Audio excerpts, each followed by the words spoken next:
사도행전 강의 43번째 시간 20장 후반부의 사도 바울은 오순절이 돌아오기 전에 예루살렘으로 돌아가서 그 선교지에서 모금한 구제 헌금을 흉년으로 어려워진 본국에 있는 예루살렘 교회 성도들에게 나눠주기를 원했습니다. 일정이 굉장히 바빴어요. 그 일정에 쫓겨서 근거리에 있던 에베소를 방문하지 못하고 오히려 그곳에 있던 장로들을 청하여 밀레노라는 항구 도시에서 만납니다. 중간에 만난 거죠. 17절을 봐주세요. 바울이 밀레노에서 사람을 에베소로 보내어 교회 장로들을 청하니, 그래서 120리의 길도 마다 않고 달려온 에베소 교회 장로들에게 오늘 사도 바울이 한 이 마지막 고별 설교가 전해지고 있는 겁니다. 사실 사도 바울의 이 설교는 앞에 등장했던 바울의 다른 세 편의 설교와는 달리 굉장한 비장함이 담겨 있습니다. 이유는 말씀드렸듯 이것이 그의 마지막 설교였기 때문입니다. 사도 바울은 오늘의 이 만남 이후에 에베소 교회 성도들을 다시 만나지 못하게 될 것을 알고 있었습니다. 그래서 사랑하는 그들, 3년 동안 그들을 끌어안고 목회했던 그들을 향해 불을 토하는 심정으로 설교하고 있어요. 오늘 우리들의 이 설교는 특별한 논리 없이 사도 바울의 그 설교를 순서대로 묵상하려고 하는데요, 이를 통해서 우리는 사도 바울이 지금까지 어떻게 한 사람의 일꾼으로 주님을 섬겨왔고 또 현재 어떤 생각으로 달려가고 있으며 나아가 앞으로 어떻게 달려갈 것인지를 분명히 지켜볼 수 있습니다. 하여 여러분, 이 아침 저와 여러분은 그 에베소 교회 성도들, 그 에베소 교회 장로들, 밀레노로 달려와서 옛날 자기 목회자들을 만난 에베소 교회 성도들이 되어서 사도 바울의 유언과도 같은 이 본 설교를 함께 듣도록 하겠습니다. 자, 그의 설교 중에 첫 번째 대지는 저가 지금까지 어떻게 그 인생길을 달려왔는가 하는 점입니다. 우리 함께 18절과 19절의 말씀을 합독하겠습니다. 오매 그들에게 말하되 아시아에 들어온 첫날부터 지금까지 내가 항상 여러분 가운데서 어떻게 행하였는지를 여러분도 아는 바니 곧 모든 겸손과 눈물이며 유대인의 관계로 말미암아 당한 시험을 참고 주를 섬긴 것과, 여러분 잘 보십시오. 전에 그가 그렇듯 에베소 교회에서의 목회를 이렇게 열심히 감당했다는 거예요. 그 섬김들 가운데 목양자에게 있는 세 가지 특징이 눈에 띄죠. 첫째는 모든 겸손입니다. 두 번째는 눈물입니다. 그리고 세 번째는 시험을 참고, 즉 인내입니다. 여러분 하나씩 생각해 보세요. 겸손이 무엇입니까? 빌립보서에 의하면 겸손은 예수 그리스도의 마음을 품는 것입니다. 남을 나보다 낮게 여기는 것입니다. 쉽지 않아요. 그런데 바울이 에베소에서 목양할 때에 모든 겸손으로 주님과 교회를 섬겼다는 겁니다. 두 번째는 눈물입니다. 여러분, 우리가 교회에 대해서 이렇다 저렇다 말할 것 없는 사람이 어디 있습니까? 솔직히 우리는 다 말할 게 있어요. 하지만 그는 말이 아니라 눈물로 섬겼다라고 고백하고 있습니다. 저는 이 표현에서 참 많은 것들을 생각하게 합니다. 여러분, 목사인 저도 머리로 생각하면, 이해하면 눈물이 나오지 않아요. 그런데 같은 내용도 가슴에 담으면 눈물이 나옵니다. 불쌍히 여기면 눈물이 나옵니다. 종종 목회자로 살아가고 있는 저에게 빨간불이 들어올 때가 있어요. 그것은 여러분 한 분 한 분을, 우리 유니온교회를 목적이 아니라 수단으로 여기려고 들 때 그렇습니다. 사랑하는 여러분, 그래서 저를 위해서 기도해 주실 때에 교회와 여러분을 가슴에 담고 눈물에 담는 그런 종이 되게 해달라고 기도해 주시기를 부탁합니다. 눈물은요, 좋은 사역자의 표지가 맞아요. 또 세 번째입니다. 유대인의 관계를 인하여 당한 시험을 참고 인내입니다. 그동안 사도행전의 기록을 보면 정말 징글징글한 유대인들 이야기가 많이 나옵니다. 말도 안 되는 소리로, 거짓 증거로, 모함으로 사도 바울을 핍박한 사람들. 그런데 그런 모든 관계와 시험들을 사도 바울이 어떻게 했다고요? 참고, 즉 인내를 말합니다. 무엇을 위해서? 주님의 교회를 위해서요. 자, 세 가지: 겸손, 눈물, 인내. 하나하나가 참 우리 가슴에 닿는 단어입니다. 지난주였죠. 그러니까 2주 됐네요 벌써. 한국 총회 일정을 잘 마친 후에 저는 6개 교회에서 12번 설교를 하고 돌아왔어요. 모두 다 저를 굉장히 아껴주시는 선배님들 교회였는데요. 여러분, 설교 사역도 설교 사역이지만 그 여정 속에서 제가 많은 것들을 보고 또 느끼고 배우고 돌아왔습니다. 여러분, 보통 목사들이 주일에 다른 교회들을 가기가 어렵잖아요. 돌아다니는 목사님들 말고 보통 목회하는 분들은 자기 교회밖에 몰라요. 그래서 자칫 우물 안의 개구리가 될 때가 많이 있습니다. 그런데 이번에 6개 교회를 방문하면서 각각 다른 환경과 다른 상황들 속에서 그들이 어떻게 교회를 세워가고 있는지를 보고 배운 거죠. 많은 기억나는 만남들이 있어요. 그런데 재미있는 건 목사님들과의 만남도 귀하지만 어떤 특별한 한 장로님과의 만남이 더 진하게 남아 있습니다. 그분이 막 은퇴하셨어요. 시무장로로 섬기다가 이제 나이가 되셔서 원로장로로 은퇴하셨는데 너무 아름다운 분이셨어요. 저를 향한 언행, 또 지나온 섬김의 여정, 또 진심 어린 그 교회 담임 목사님의 칭찬 등등 너무 귀하세요. 무엇보다 인상적인 게 그 교회의 목사님께서 진심으로 그 장로님을 향한 사랑과 존경을 표하시더라고요. 이렇게 말씀하셨어요. 지난 우리 교회 역사 속에 우리 교회 영성의 한 축을 담당해 오신 분입니다 라고요. 여러분도 다 그런 칭찬을 듣게 되시길 바랍니다. 부목사님들도 진심으로 그분을 존경해요. 여러분 그 나이 많으신 장로님들 가운데 그 교회 부목사님들이나 전사님들 보면 이렇게 좀 아래로 여기고 반말도 하고 그러시는 분들이 있거든요. 그런데 그 부목사님들이 진심으로 그 어른을 존경하는 거예요. 진짜 훌륭한 분이죠. 근데 잊혀지지 않는 건요, 그분의 충성은요, 심지어 시기로 인해서 치명적인 비난을 받을 때조차도 전혀 복지부동하시고 허허 웃으면서 오늘의 이 사도 바울처럼 모든 겸손과 눈물과 인내로 주님의 교회를 섬겨 오셨다는 거예요. 제가 그 교회 공동체에 지나간 역사를 아는데요, 아하, 그냥 세워지는 교회가 없구나라는 것을 배웠습니다. 비단 그 교회뿐일까요? 아니죠. 각각의 교회들마다 일당백하는 좋은 그리스도인, 충성스러운 일꾼들이 있는 거죠. 실은 우리 유니온 교회에도 그런 일꾼들이 계셨고 오늘도 계시고, 그리고 바라기는 앞으로도 우리 유니온 교회 이 세 가지가 겸비된 일꾼들, 겸손과 눈물과 인내가 자리하는 분들이 많아지시기를, 참으로 주님의 기쁨 되어지는 몸된 교회가 되시기를 주의 이름으로 축복합니다. 말씀을 계속 보실까요? 겸손과 눈물과 인내로 바울이 무엇을 했다고 했습니까? 20절 21절입니다.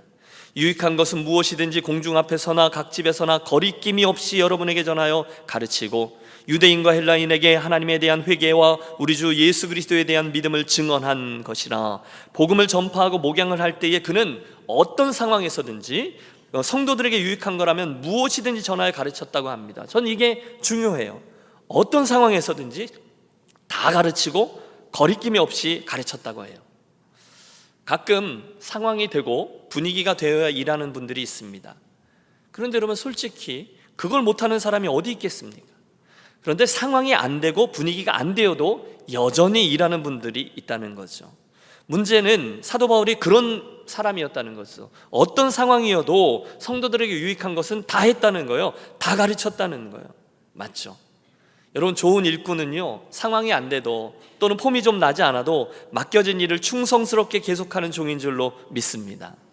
제가 성경에 좋아하는 인물 중에 마띠디아라는 인물 여러 번 말씀드렸어요. 열왕기상 9장에 나오는 레위인, 그는 떡 굽는 일에 충성했습니다. 개역 한글 성경에 보면 그는 냄비에 지지는 일을 맡았으며 라고 되어 있어요.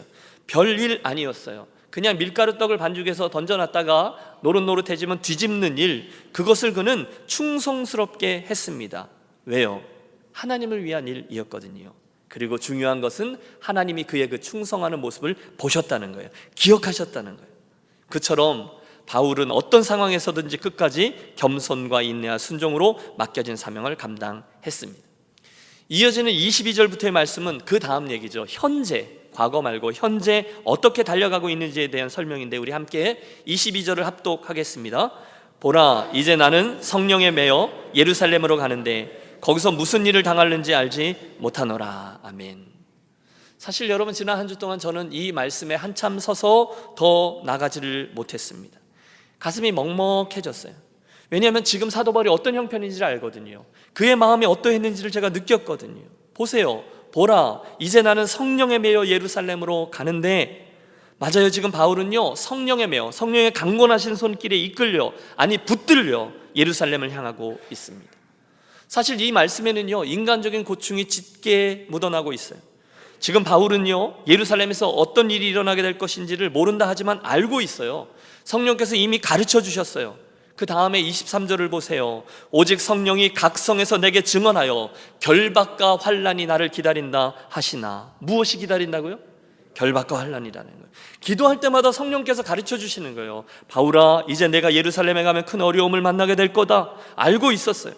그뿐이 아니었어요. 실제로 성에 갈 때마다 성령 충만한 이들, 예언하는 이들이 위해서 막 다가와서 말해주는 거예요. 예를 들어 우리가 다음 장인 21장에 보면 아가보라는 사람이 바울의 띠를 가져다가 자기 스스로 손발을 묶어서 성령께서 이 띠의 임자를 이렇게 묶어서 이방인의 손에 넘길 것입니다 라고 예언합니다. 한 예예요.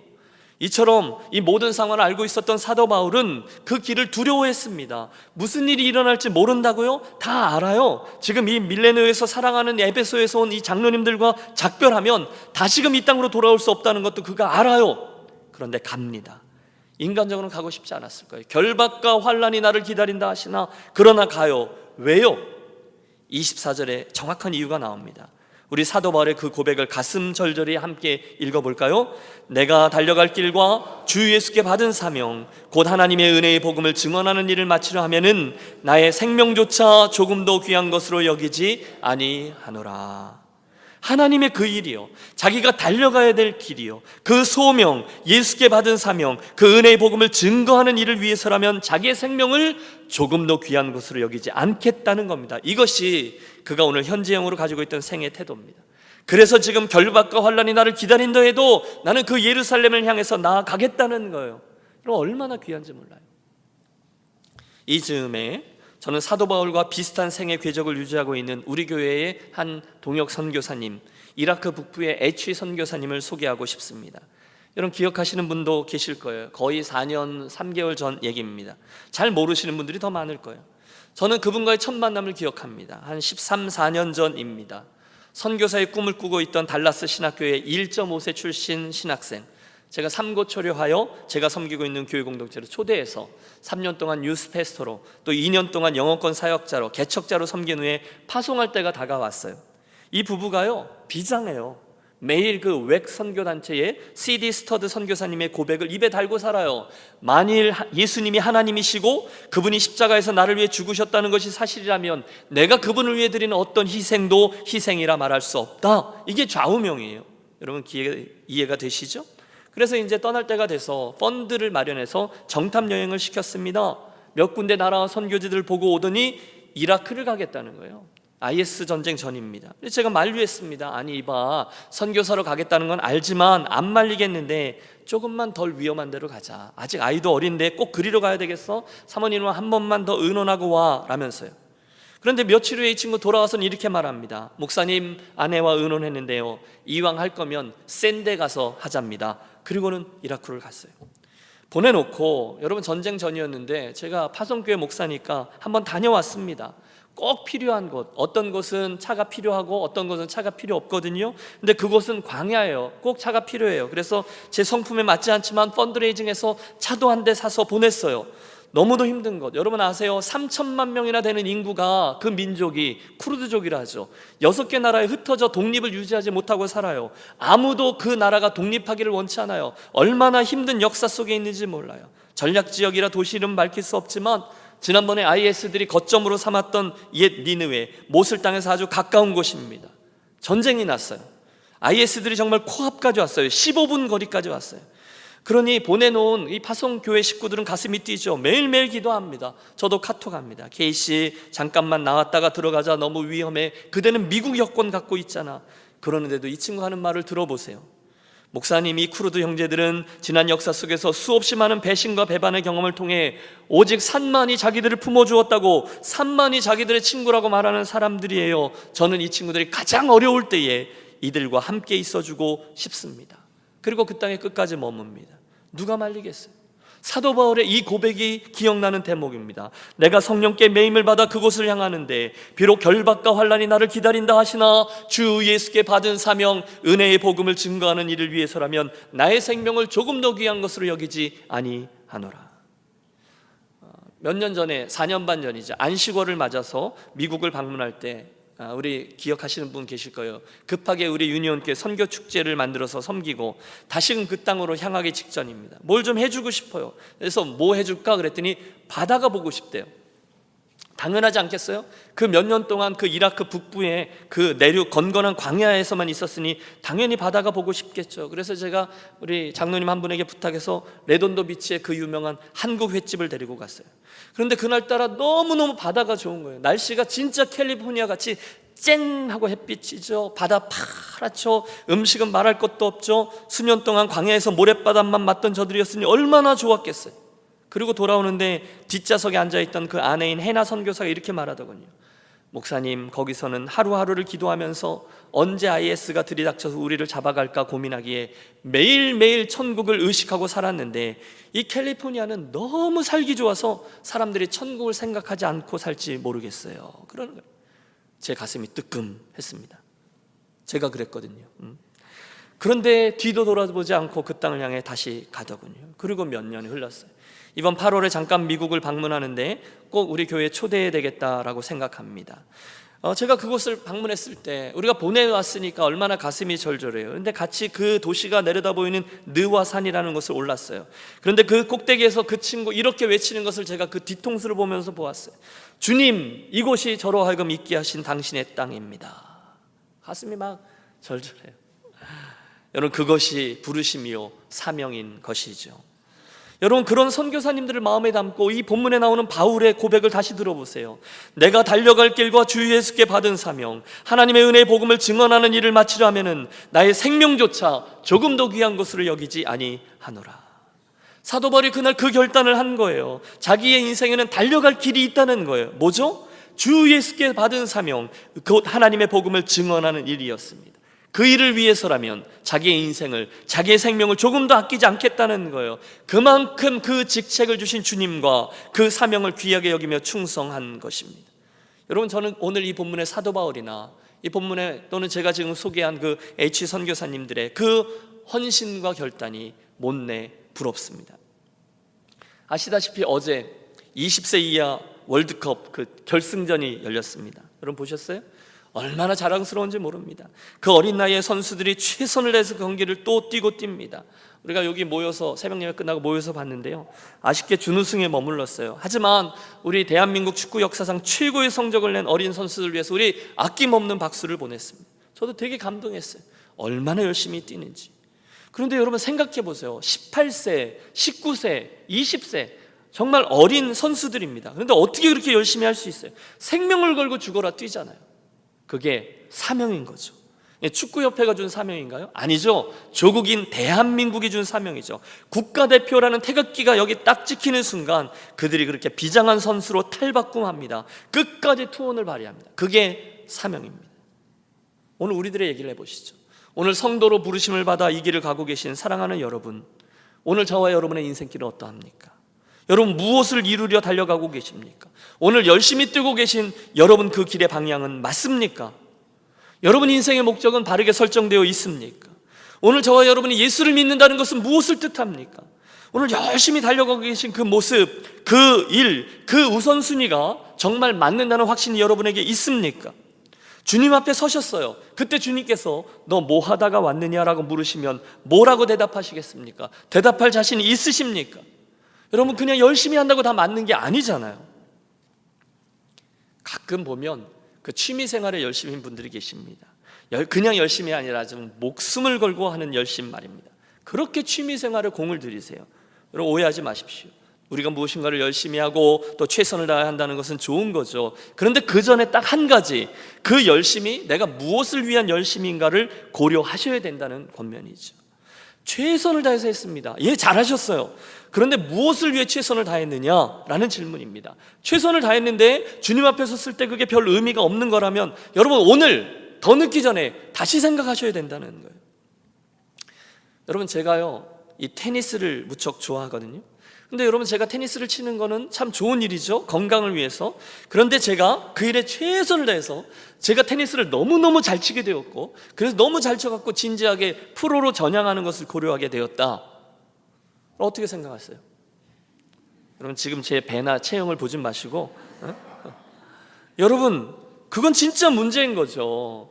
여러분 목사가 운동을 좋아하는 건 좋은 거예요. 하지만 제가 최선을 다해야 되는 게 테니스라면 그건 곤란하다는 거죠. 아니에요. 제가 최선을 다해야 되는 것은 목양이죠. 그 얘기예요. 내가 달려갈 길과 주 예수께 받은 사명, 제게는 그게 테니스가 아니라 목회여야 하니까 저는 거기 최선을 다해야 돼요. 그게 잘 사는 길이에요. 그게 제가 달려갈 길입니다. 똑같습니다. 사랑하는 여러분, 오늘 여러분들의 인생에 대해서 가지고 계신 그 방향과 열심을 재점검해 보시기를 권합니다. 해볼게요가 아니라 오늘 지금 이 시간 해보십시오. 강하게 권합니다. 오늘 여러분께서 최선을 다하고 가장 큰 관심을 가지고 달려가는 것이 그리스도인으로서 정말 합당한 것입니까? 주님 앞에 딱 서는 날, 내가 지금 최선을 다하며 있는 그 일이 과연 그분께 칭찬받을 만한 일이요, 여러분의 영혼이라는 운명에 가치가 있는 일이냐는 거예요. 그 일에 선한 영향을 미치는 일이라는 확신이 있냐는 거예요. 오늘 이 사도 바울의 비장한 태도, 나의 달려갈 길을 이렇게 달려가고 있습니다라는 그의 고백은 오늘 저와 여러분에게 무엇을 도전하고 있습니까? 이렇게 여쭈면 어떠실까요? 사랑하는 여러분, 오늘 여러분은 무엇을 여러분 인생의 나의 달려갈 길이라고 붙들며 열심히 진지하게 달려가고 계십니까? 혹시 오늘 여러분의 그 인생의 목표가 하나님과 나의 영혼과 또 나의 영원과 관련된 일이 아니라 엉뚱한 것을 향해서 열심히 진지하게 달려가고 계시다면 죄송합니다. 그래서 소유를 쫓고 지위를 쫓고 내 이름 내는 것을 쫓고 내 자녀들의 안위와 내 자녀들의 성공을 쫓고 딱 거기까지만 정말로 열심히 쫓고 계시다면 사랑하는 여러분, 빨리 그 자리에 서시기를 바랍니다. 정신을 차리십시오. 그것들은 그리스도인에게 허락되어진 나의 달려갈 길이 아닙니다. 그 자각이 없으면요, 그 생각의 전환이 바뀌지 않으면 우리들의 인생은 더 이상, 우리들의 교회는 더 이상 성숙해질 수가 없어요. 주님의 기쁨 되는 방향으로 바뀔 수 없어요. 변화될 수 없어요. 여러분 아시죠? 나 되게 안 변합니다. 우리 교회 정말 안 변합니다. 그런데 여러분, 무엇이 변해야 합니까? 어디부터 바뀌어야 합니까? 바로 여기입니다. 저와 여러분 한 사람 한 사람의 시각과 인생의 방향이 바뀌어야 된다는 거죠. 그리스도인이라면 무엇을 하든 어디를 향하든 반드시 예수 그리스도 그분을 위한 생이어야 한다는 것입니다. 여러분 믿습니까? 동의하십니까? 여러분, 제가 잘 묻는 거죠. 뭘 동의하시고 아멘 하는지를 정신 똑바로 차리고 따져가면서 아멘 하시기를 바랍니다. 정리해드리죠. 사랑하는 여러분, 저와 여러분은 어떻게 해서든지 저와 여러분의 인생을 통해서, 저와 여러분에게 남겨져 있는 얼마 안 되는 그 시간을 통해서, 우리 손에 들려진 은사들과 재능들을 통해서, 소유를 통해서, 기회를 통해서 세 가지입니다. 먼저는 예수님을 닮아 거룩함을 이루고, 할렐루야. 두 번째는 그분이 어떤 분인지를 드러내서 그분께 영광을 돌리고, 할렐루야. 그리고 세 번째, 어떻게 해서든지 그분을 다른 이들에게 소개하는 축복의 통로로서의 인생이 되어야 돼요. 그래서 어떻게 해서든지 누군가가 나를 통해서 예수님을 알게 되고 구원을 얻게 되어지는 일이 생겨나는 것이 사도행전에서 계속 반복하여 말하고 있는 나의 달려갈 길이요, 교회가 달려갈 길이라는 거예요. 너무 많아서 까먹으셨죠? 다시 말씀드리죠. 첫째는 거룩함을 이루고, 둘째는 주님께 영광을 돌리고, 세 번째는 복음을 전달하는 일이 우리들의 달려갈 길인 줄로 믿습니다. 여러분, 이것을 분명히 하셔야 해요. 왜냐하면 이것과 상관없이 우리가 열심히 하고 최선을 다하는 건 자칫 하나님 나라에 갔을 때 디스컨티뉴이티, 더 이상 이어지지 않는 일이 될 공산이 커요. 이 땅에만 있다가 저기는 없는 거라니까요. 지혜로우셔야 한다는 거예요. 이걸 분명히 하셔야 돼요. 그렇지 않고 어줍지 않게 내 인생의 영달과 성공을 위해서 주님을 이용하려고 한다면, 여러분 아무리 여러분이 미사여구를 동원해서 그것을 설명한다 해도 주님은 안 속습니다. 주님은 다 아십니다. 그분은 다 보고 계십니다. 25절, 그 일을 위한 사도 바울의 태도를 보세요. 보라, 내가 여러분 중에 왕래하며 하나님의 나라를 전파하였으나 이제는 여러분이 다 내 얼굴을 다시 보지 못할 줄 아노라. 지금 헤어지면 다시금 여러분들을 못 보게 된다는 것을 그가 알아요. 그래도 가요. 왜? 말씀드렸죠? 주 예수께 받은 사명 때문이죠. 물론 사도 바울도, 물론 그 앞에 있던 에베소 교회 성도들도 분명히 천국 소망을 가지고 있습니다. 하지만 지금은 이 땅에서 직접 얼굴을 대하면서 대하는 마지막 순간이다라는 사실을 알면서 헤어지고 있는 거예요. 얼마나 마음이 어려웠을까요? 얼마나 슬펐을까요? 여러분, 사도 바울에게 있어서 에베소 교회 성도들은요, 한 명 한 명이 자기가 복음을 전해서 예수님을 믿게 된 사람들이에요. 지난 3년 동안 두란노 서원에서 매일매일 눈물로 그들을 말씀으로 양육하고 훈계하여 가르친 제자들이었어요. 그런데 그 사랑하는 이들을 두고 다시금 재회하지 못하는 마지막 길을 떠나고 있는 거예요. 여러분 혹시 옛날에 미국에 오실 때 이 비자나 이런 여건들이 되지 않아서 가족들을 띄워내고 아빠가 또는 엄마가 먼저 이 땅에 오고 한 1, 2년 있다가 가족들 데려오고 이런 경우 많았는데 그랬던 분 계십니까? 여러분 그 마지막 날 글쎄요, 그때는 김포공항이었겠죠. 그것만으로도 얼마나 고통스러운 일입니까? 그 장면을 생각해 보세요. 아빠가 그 어린 아이들 이제 그 아들 한 번 더 안아보고 그 딸내미 또 한 번 품어주고 뽀뽀해주고, 엄마는 그 모습이 보기가 너무 안쓰러워서 고개를 돌리는 그런 안타까운 게 이별인 거죠. 그런데 이 본문의 이별은 더한 거예요. 다시는 못 본다니까요. 천국에서나 만나게 될 걸 그가 알아요. 그래서 우리는 이 36절 이하 그들의 헤어지는 장면에서 가슴에 눈물이 흐릅니다. 이 말을 한 후에 무릎을 꿇고 모든 사람과 함께 기도하니 다 크게 울며 바울의 목을 안고 입을 맞추고 다시 그 얼굴을 보지 못하리라 한 말로 말미암아 더욱 근심하고 배에까지 그를 전송하니라. 여러분 글쎄요, 항구의 어디인가, 선박장 어디일 수도 있어요. 또는 그 근처에 있는 어떤 집일지도 모르겠어요. 그들이 무릎을 꿇고 함께 기도하고 목을 끌어안고 입을 맞추고 인사를 하는 거예요. 잘 가세요. 그 헤어짐이 아쉬워서였을까요? 사도 바울이 제일 마지막으로 거기에 서서 마지막으로 두고 가는 에베소 교회 장로들에게 몇 가지 섬김의 팁, 앞으로 에베소 교회를 섬기며 나아갈 때, 교회를 세울 때 이런 점들을 기억하고 섬기라는 권면하는 이야기가 후반부에 나옵니다. 26절과 27절 보세요. 그러므로 오늘 여러분에게 증언하거니와 모든 사람의 피에 대하여 내가 깨끗하니 이는 내가 꺼리지 않고 하나님의 뜻을 다 여러분에게 전하였음이라. 사역하는 방법이죠. 사도 바울의 사역이 주로 말씀을 가르치는 일이었죠. 그런데 그가 그 일을 할 때 모든 사람들의 피에 대하여 내가 다 깨끗하다라고 말할 정도로 최선을 다해서 꺼리끼지 않고 다 하나님의 뜻을 가감없이 전했다는 거예요. 너희도, 사랑하는 에베소 교회 장로들이요, 당신들도 그렇게 하시오라는 권면입니다. 잠깐 섰어요. 저는 이 말씀 앞에서 저 자신을 돌이켜 보았습니다. 만약에 그것이 목양하는 이의 바른 태도라면, 여러분 그들이 예수 믿은 지 3년 정도 된 사람들 중에 뽑혀서 장로로 세움받은 사람들이거든요. 예수 믿은 지 3년 된 이들에게 교회를 맡기는 거예요. 얼마나 어려운 일이에요. 그런데 그들에게 내가 한 것처럼 당신들도 모든 상황에 꺼리낌 없이 그렇게 주의 말씀을 다 전하라는 거예요. 나는 어땠냐는 거죠. 여러분 어떻게 생각하세요? 이 앞에 있는 김 목사가 설교를 잘하는 편이에요? 못하는 편이에요? 잠깐 아직 대답하지 마세요. 더 중요한 질문이 있어요. 어떻게 생각하세요? 여러분 이 앞에 있는 김 목사는 하나님 앞에서 떳떳하도록 바울의 이 이야기대로 하나님 앞에 꺼리낌이 없도록 저에게 주신 하나님의 말씀을 그대로 다 전하는 사람처럼 보이세요? 그렇지 못한 사람처럼 보이세요? 네. 솔직히 말씀해 주셔서 감사합니다. 여러분 대답이 쉽지 않으실 거예요. 내가 목사님 마음에 들어가 본 것도 아니고 그러지 않겠어요? 그런데 정답은 이겁니다. 아니오입니다. 솔직히 말씀드려서 저는 여러분들에게 꺼리낌이 없을 정도로 정말로 가감 없이 다 전하지는 못하고 있어요. 여러분이 어떻게 생각하실지 모르겠지만 사실 저는 때로는 여러분들의 눈치를 보며 말씀을 전할 때가 종종 있습니다. 그러니까 제가 이쪽을 보고 주로 설교하면 저쪽에 있는 누군가가 들어야 되는 어떤 말씀이라는 거죠.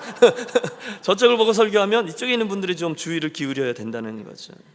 이런 본문 갖고 설교하다 보면 이분들이 걸리고, 저 본문 갖고 설교하면 저분들이 삐져서 교회 안 올 것 같고, 그러니까 좋은 게 좋은 거지, 적당히 하자, 하나님이 또 기회를 주시겠지, 지혜를 주시겠지, 그게 목회 기술인 양, 하나님 주신 지혜인 양 생각하면서 이리저리 머리를 굴려가며 말씀 사역을 하게 될 때가 있어요. 그런 저에게 오늘 이 사도 바울의 본문의 고백은 얼마나 큰 도전인지 몰라요.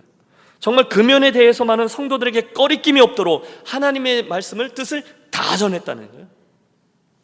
에스겔서 3장의 말씀이 생각나네요. 하나님께서 에스겔 선지자를 이스라엘의 파수꾼으로 세우면서 그에게 하나님의 말씀을 전달하라고 주셨거든요.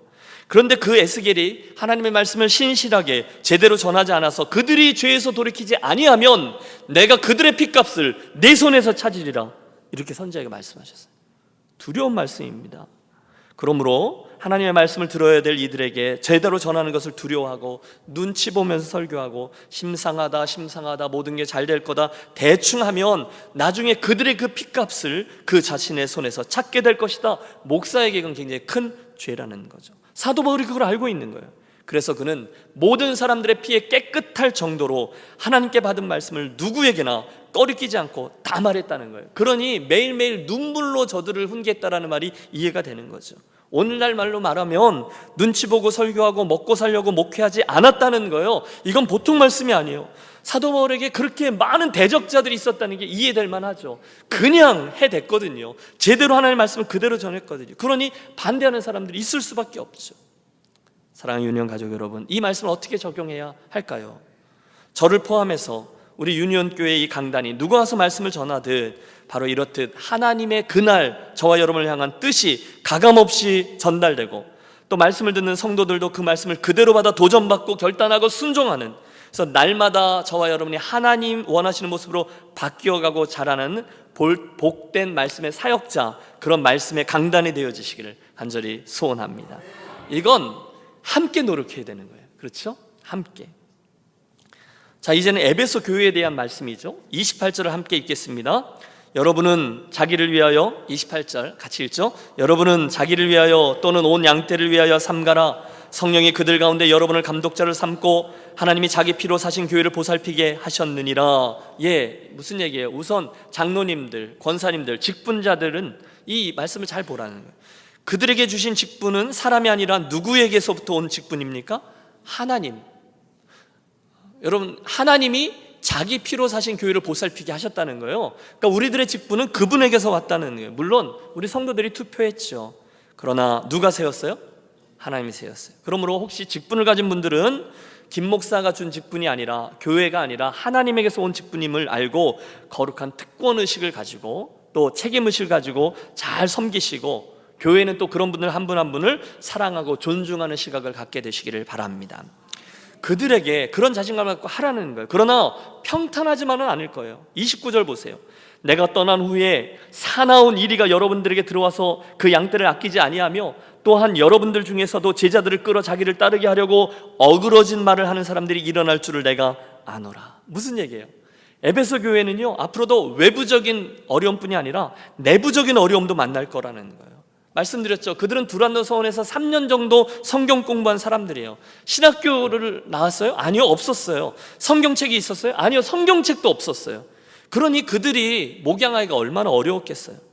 실제로 이후 에베소에는 여러 가지 이단 사상들이 들어와요. 제가 이제 사도행전 마치면 혹시 에베소서를 강의할까 생각하는데요, 그 에베소 교회의 문제죠. 거짓 선지자들, 거짓 지도자들이 많아져요. 그들이 교회의 장로들로 하여금 양떼를 잘 돌보지 못하게 했어요. 성도들을 이런저런 말로 꿰었어요. 그래서 사도 바울은 오늘 본문에 보세요. 그런 이들을 이리떼라고 표현했습니다.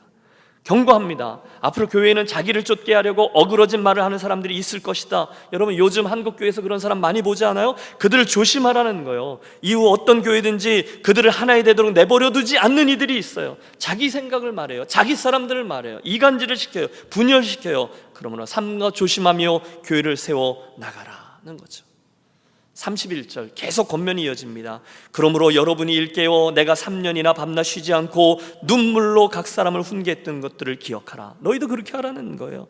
사도 바울이 눈물로 훈계했다는 거예요. 하나님의 말씀을 가르칠 때 눈물로 했다는 거예요. 무엇이 옳고 그른지, 하나님이 무엇을 원하는지, 그들이 어떻게 따라가야 되는지 힘들어요. 잘 듣고 싶지 않아 하는 사람도 있어요. 그러나 포기하지 않고 이 말씀으로 나아갔다는 거예요.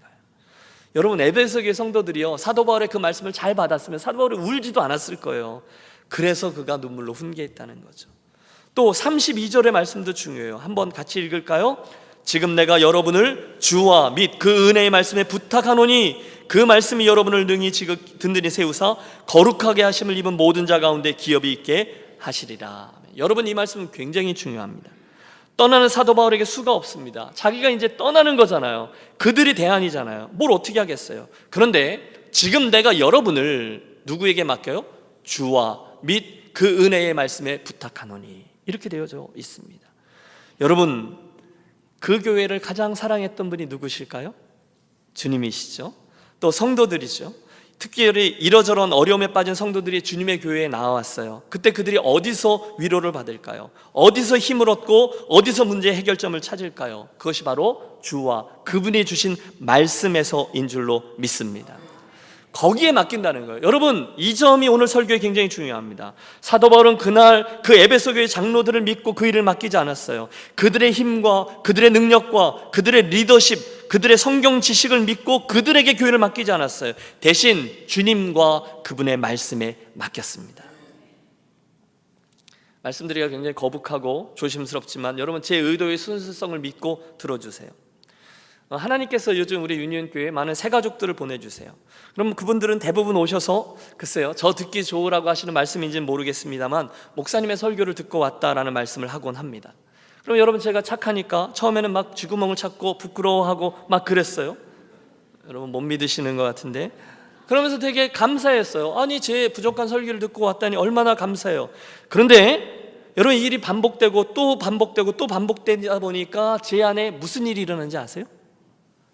이제는 새로 오신 분이요, 목사님 말씀이 참 좋아요, 목사님 설교 듣고 왔어요 라고 말씀하지 않으면 이제 막 기다린다니까요.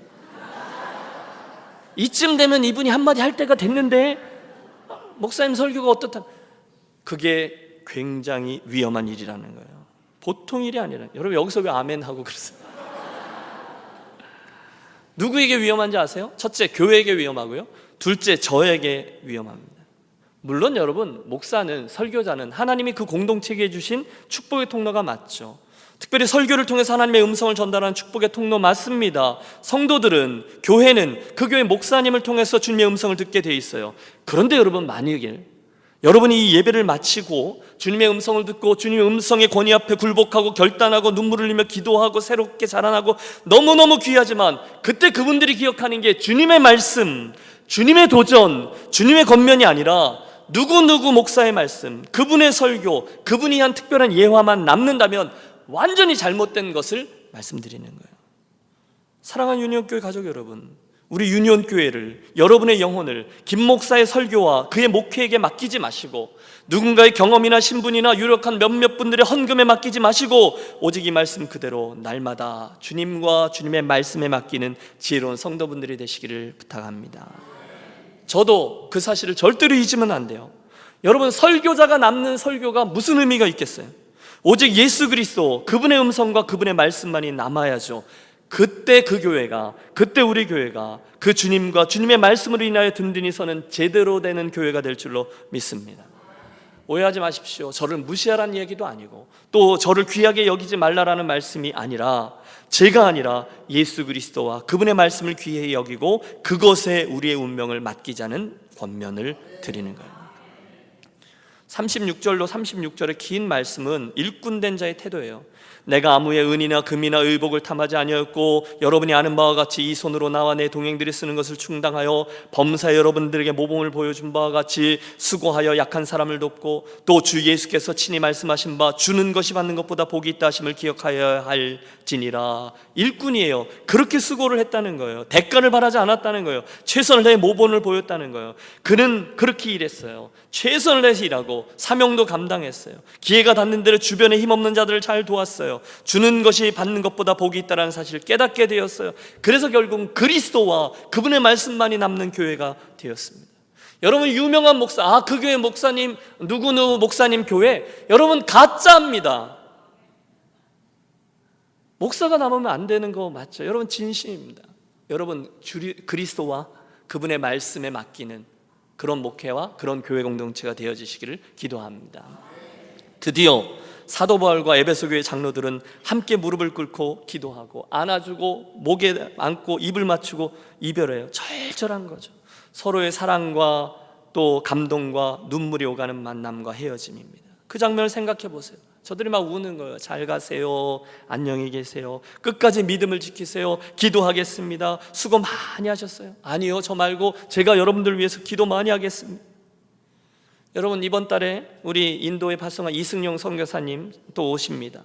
8월 달에 앞에서 언급한 이라크의 그 한 선교사님도 오십니다. 우리가 시간을 내드려도 주일에 10분이나 15분 정도 선교 보고와 기도의 시간을 내드리지만, 여러분, 우리 선교사님들을 만날 때, 또 그분들을 다시 보낼 때 어떻게 우리가 맹숭맹숭하게 인사하고 보내겠어요? 그때는 함께 기도해야죠. 함께 울어야죠. 함께 안아줘야죠. 또 왔어요? 이러지 마시고. 그 와중에 우리가 잊지 말아야 될 것이 있습니다. 그것은 바로 우리들의 그 만남과 헤어짐의 이유인 거죠. 여러분, 오늘 본문에 저들이 왜 헤어지고 있습니까? 복음 때문에 헤어지고 있어요. 주 예수께 받은 그 사명 때문에 헤어지고 있어요. 그러면 괜찮죠. 그렇다면 우리가 다시금 만나고 다시금 떠나가는 건 중요하지 않아요. 우리가 어디 가서 사는지도 중요하지 않아요. 왜냐하면 우리는 로마서의 말씀처럼 살아도 주를 위해 살고 죽어도 주를 위해 죽나니 그러므로 사나 죽으나 우리가 주의 것이로라 분명히 믿기 때문입니다. 여러분 아세요? 그렇게 사는 사람들은요, 만나면 또 만나는 거고요, 못 만나면 하나님 나라에서 만나면 되는 거예요. 우리 김용희 선교사님, 우리가 너무너무 존경하고 사랑하는 그분이 아프리카 오지에, 아니 시트러스에 우리 자녀들을 다 선교사로 보냈어요. 너무 사랑해서. 그런데 그 맏아들을, 어린 아들을 아프리카 오지에 선교사로 두고 돌아올 때 차마 말로 하지 못하고, 내가 여기 있고 걔는 저기 갔으면 좋겠다 할 때 종이도 없어서 골판지 종이를 찢어서 이렇게 써놓고 돌아오셨대잖아요.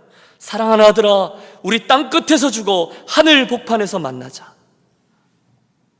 그리고 그 편지가 그 아들로 하여금 그 척박한 땅에서 끝까지 버티면 사명을 감당하게 해준 이유가 되었다고 간증해요.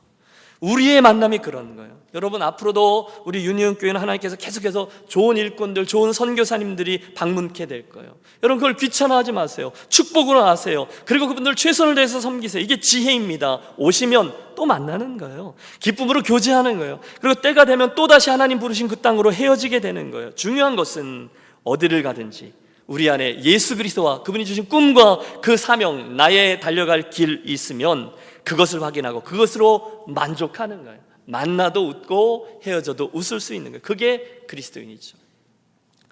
말씀을 정리합니다. 여러분, 그 결혼을 꿈꾸고 있는 아가씨들은 미장원에 가면 이렇게 말합니다. 예쁘게 해주세요. 그런데 결혼에 대한 환상을 이미 다 접은 아줌마들은 뭐라 그러는지 아세요? 오래가게 해주세요. 이렇게 얘기합니다. 맞죠? 예. 꿈과 비전의 차이라는 거예요. 꿈이 있으면, 환상이 있으면 그런 거죠. 본문을 보세요. 여러분, 또 이 설교 끝나고 또 이 예화만 또 기억하셔요. 여러분, 바울은요, 변함없이 자신의 마음속에 하나님 담으신 꿈과 그 달려갈 길을 담고 전진합니다. 하나님의 꿈과 시선이 그 안에 자리하고 있었기 때문에 슬프지만 흔들리지 않아요. 또 보내는 에베소 교회 장로님들도 슬프긴 하지만 의연해요. 모두 다 그들의 인생과 교회에게 담아주신 하나님의 꿈과 비전이 그들로 그렇게 반응케 한 거죠. 바람입니다. 저도, 여러분도, 우리 유니온교회 공동체도 바로 이 사람들처럼 그렇게 일하고, 그렇게 목양하고, 그렇게 사람을 세우고, 그렇게 선교사님들을 파송하고 그 사명들을 감당하지만, 일은 많지만 그 일에 치이는 인생과 교회가 아니라 그 속에 담겨진 하나님의 꿈을 늘 의식해서 한 방향으로 이렇게 쫙 정진함으로 복음의 수고를 잘 감당하시고 주님께 큰 기쁨이 되는 우리 인생과 교회가 되시기를 주 예수 그리스도의 이름으로 축원합니다.